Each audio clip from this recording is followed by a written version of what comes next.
Hey guys, it's Woody the Unexceptional Gamer, and on January 24th, a new patch came out for Modern Warfare 3 on the Xbox. And a lot of you guys have been asking me, what's in it? What's in it? Tell us what's in it. You know, because I've kind of gotten this spot where when patches come out to either the Xbox, the PS3, or just Modern Warfare 3 in general, that I tell you guys what it's all about. So the patch came out for the Xbox first on January 24th, and it's going to come out for the PS3 and PC, I think, before the DLC, but obviously not on the same day.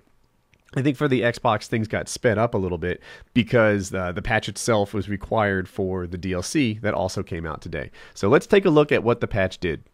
So the first thing we know is there's a nerf to the striker and a buff to all the other shotguns. So some people aren't familiar with gaming terminology. When you nerf a gun, it means you make it worse. I don't know how they nerf the striker. The different things that they can do include shortening the amount, reducing the amount of pellets that come out of it. They can reduce the damage that each pellet does. They can reduce the distance in which the pellets travel. I'll have to play the game more to figure out exactly what they did to nerf the striker. Historically, the Call of Duty developers don't like to tell you what changes they made. Instead, they like you to just play the game and get a vibe for how it works instead of having details to it.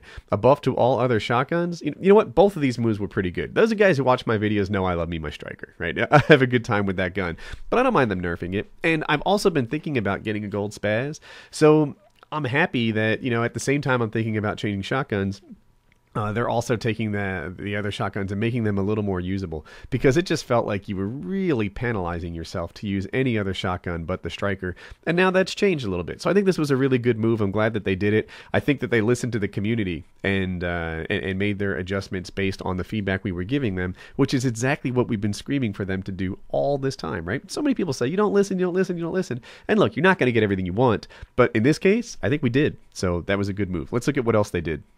Theater mode fixes. So their release notes really sucked on this patch. I don't know how else to put it, but I'm hoping what they fixed is the twitching, the unnecessary sort of movement that didn't happen in game but actually does get recorded in the theater mode. It also makes me wonder if that's why hit registration is less than perfect, right? Did you think that I aimed up there? Is that what you recorded? Did you think that I randomly look at the sky every so often? Maybe that's the reason such crazy things are happening. Just thoughts in the air. But if that's what they fixed in theater mode, fantastic, because I've been waiting for that. What I predict they fixed is it's something to do with Call of Duty Elite and the saving games and the stuff over there having to do with theater mode. And the other thing they did is they make it upload to YouTube faster. So I guess that's a good thing. It's not functionality that I use, but maybe that's a lot of interest to you guys who like don't have full capture cards, don't have the kind of setup that like a YouTube content creator like I would have.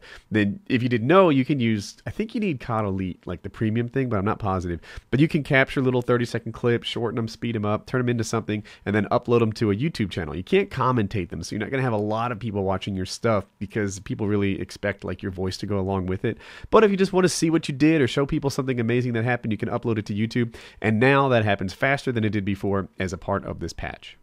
And then the last thing is improvements to lag compensation. So in their never-ending quest to make everyone have good and fair connections, they've tweaked lag compensation a little bit more. Sometimes when they tweak it, things get worse for me. Sometimes when they tweak it, things get better for me. There's always winners and losers in this thing, right? I'm sure there's somebody out there who's saying the new lag compensation is the best thing ever because their connection was terrible before, and now they're getting the jump on everyone. And then, of course, we've all heard the people who say this is the worst thing ever because they're used to having the jump on people, and now it's taken away from them. You can't have both sides win, right? Not everybody gets instant. So they've tweaked it a little more in an effort to make it better than it's ever been.